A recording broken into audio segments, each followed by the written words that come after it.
tumtene Allah subhanahu wa ta'ala bagana bangi abu kesa na abu zibia o Allah subhanahu wa ta'ala tsobo sizo kubera nga tukunganira wano badu Allah subhanahu wa ta'ala Qur'ani tujisoma nenga matu Qur'ani ngejisoma tuita kubera nga tujekanya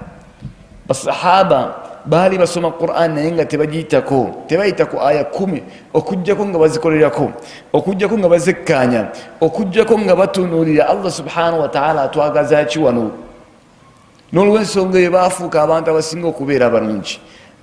bafuuka abantu abasinga okubeera ababbeeyi bafuuka okubeera nti oluvannyuma lw'okubeera nti baali bantu ba wansi bafuuka bebasinga okubeera abawaggulu lwaki si kubeera nti baali kirala kyonna kye balina bategeera Qur'ani Allah abaagazaki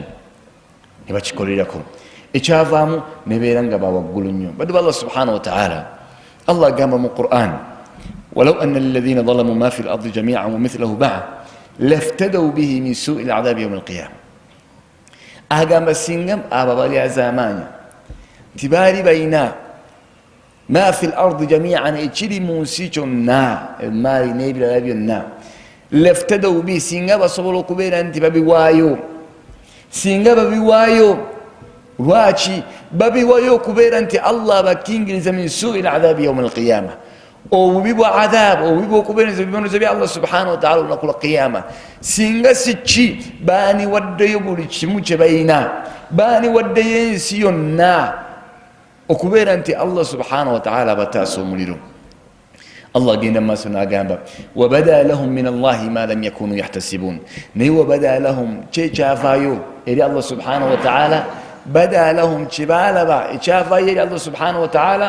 رزلت الزبافنا ما لم يكونوا يحتسبون جبالي بتسوبرا بالي بماني انت بانتو بالونجي بالي بماني بالي كتشوفو نيبا جينو كتوك ما سوغا الله سبحانه وتعالى انت بالي كتشوفو انو آية يكابي بانجي انو آية بانجي باجي ميلا كوبا مانيا وسينغا aba tabi'in ne basahaba batusoka ne bagamba eno aya etumaze mamanyi eno aya etubulira amazima bakaba maziga lwaki olwokuba Allah bagamba wabada lahum min Allah ma lam yakunu yahtasibun kibasanga yeri Allah subhanahu wa ta'ala kibali batasubira omumanyi Muhammad bin Munkadir yali agenda kufa nabera nta yeyimulugunya nnyo ngali ku kizibu ne bamulaba ng'akaaba ne bayita mukwano gwa Abu Hazim era mumanyi nga ye yakenda okutuuka Ibn al-Munkadir muhaddith munene namugamba nti namusomera aya wabada lahum min Allahi ma lam yakunu yahtasibun nagamba nti aya gyensomye naye simanyi kiri maaso simanyi Allah subhanahu wa ta'ala kyangenda okunkola lwaki ntya okubeera nti nyinza okubeera nti nsiikana Allah subhanahu wa ta'ala ng'ate emirimu emirungi gye nakola sigisangayo nga nsangayo bibi Muhammad al-Munkadir muhaddith munene omuntu mumanyi ahadithi tusoma leero ezisinga zonna zayitira ku ye ezisinga omuntu amanyikiddwa mumanyi munene naye agamba nti Allah subhanahu wa ta'ala okubeera nti ngenda musinkana ate nga siri ku kituufu oba nga amazambi gange manene Sulaiman Taymi bamuwaana nti gwe oli imaamu mukulu oli anta nagamba temukyogera nasoma aya wabada lahum min Allahi ma lam yakunu yahtasibun abantu bayinza okuwaana abantu bayinza okugamba nti gwe seeka abantu bayinza okuyita omuntu omulungi naye nga amazima gwe wemanyi amazima nti nno oyinza okutuuka mu maaso ga Allah subhanahu wa ta'ala ate nga waliwo amazambi ge wakola ate nga waliwo bingi bye wakola ebijja okubeera nti bisobola okukulumisa okuyingira ejjana ate nga bikutwala mu muliro wabada lahum min Allahi ma lam yakunu yahtasibun mu bantu abo mulimu abantu abatali basiraamu abantu abatagondera Allah subhanahu wa ta'ala abantu abatesinza Allah subhanahu wa ta'ala yekka abatawula Allah subhanahu wa ta'ala ne bamugattako ekintu ekirala ne bagamba nti Yesu mwana wa Katonda ne boogera ebirala bingi ate nga Allah subhanahu wa ta'ala eddiini ye inna addiina inda Allahi al-Islam eddiini ya Allah subhanahu wa ta'ala yeddiini y'obusiraamu eddiini entuufu ddiini ya busiraamu Allah subhanahu wa ta'ala abantu abo abeera nga tebamwesinza bajja kutuuka yawma al-qiyama Allah agamba wabada lahum min Allahi ma lam yakunu yahtasibun bajja kubeera nti basinkana kye baali batasuubira Allah agamba qul hal unabbiukum bil akhsarina a'mala alladhina dhalla sa'yuhum fil hayati dunya hum yahsabuna annahum yuhsinuna sun'a abange mmwe mbabuulire abo abasinga okubeera nti bakola emirimu ate nga emirimu egyo gibeera nga gisinga okubeera obubi oba al akhsarin abafaganiddwa mu mirimu gye bakola. N'agamba Allah subhanahu wa ta'ala alladhina dalla sa'yuhum, abaamala ebiseera byabwe amaanyi gaabwe kibuli kye bakola fi lhayati dunia wahum yahsabuna annahum yuhsinuna sun'a, ate nga basuubira balowooza babakola birungi, balowooza bali ku kituufu, bagenda mu kereziya, bagenda mu bifo ebirala, naye nga mwattu amazima gali nti si kituufu. Amazima gali nti obusiraamu yeddiini entuufu. Nabaishyo n'abasiraamu bennyini awatali ku kkubo lya Allah subhanahu wa ta'ala, ku kkubo eggolokofu, ku nabbi sallallahu alayhi wa sallam kyabagamba, bayinza okubeera nga balowooza ogenda ku mawuledi, okukolerera bya bid'a, okulya emmere, okuŋŋaana, ebyo byonna bye bakola balowooza bali ku kituufu, naye nga amazima nabbi sallallahu alayhi wa sallam teyabikola. Ebintu nabbi sallallahu alayhi wa sallam byetaakola lwaki obikola?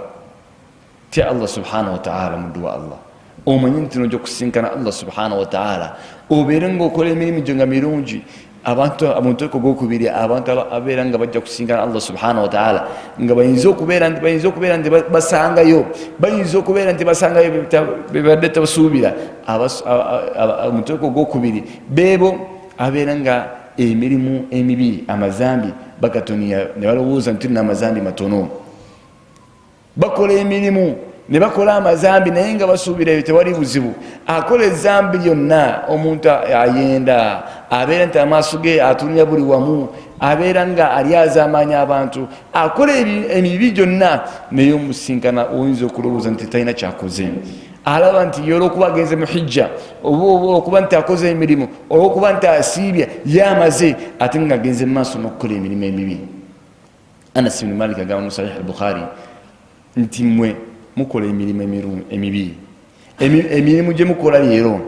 mulaba nti mitono nnyo kusinga adaqqu min ash-sha'ri, mitono nnyo kusinga n'akaviiri kamu, naye nga ffe mu biseera bya nabbi twali tubiraba nga bebisinga okubeera ebinene, mazambi manene nnyo. Maliriza nga ngamba badde Allah subhanahu wa ta'ala twekkanya aya eyo. Allah agamba wabada lahum min Allahi ma lam yakunu yahtasibun. Allah subhanahu wa ta'ala agamba kyebasangayo, bada lahum kyebasangayo, kyebalaba min Allahi okuva ku Allah ma lam yakunu yahtasibun, kyebaali batasuubira. Wekkanye abantu b'olyaza amaanyi, osaala sala ttaano, ojja ku muzikiti naye olina abantu bebalyaza amaanyiza, okola emirimu emirungi egimu ate okola emirimu emirala emibi. Shaitaani ekujjukiza gino emirimu emirungi negamba nti wakoze kino wakoze kiri, nekwerabiza emirimu emirala emibi. Ogenda kwesinkana nti ogenda kusinkana yawma alqiyama Allah subhanahu wa ta'ala, ate nga gwe obadde weerowooza oli musiraamu mulungi, ogenda okusinkana Allah subhanahu wa ta'ala nga amazambi go gasinga emirimu emirala emirungi gye wakoze. تسي الله سبحانه وتعالى. هذا وقد قال النبي صلى الله عليه وسلم من صلى عليه صلاة صلى الله عليه بها عشر اللهم صل وسلم وبارك وأنعم على نبينا محمد وعلى آله وصحبه أجمعين. وارض اللهم عن الخلفاء الراشدين أبي بكر وعمر وعثمان وعلي وعن سائر أصحاب رسول الله صلى الله عليه وسلم. اللهم أعز الإسلام والمسلمين واذل الشرك والمشركين ودمر أعداءك أعداء الدين. اللهم أرنا الحق حقا وارزقنا اتباعه وأرنا الباطل باطلا وارزقنا اجتنابه. اللهم أرنا الحق حقا وارزقنا اتباعه وأرنا الباطل باطلا وارزقنا اجتنابه.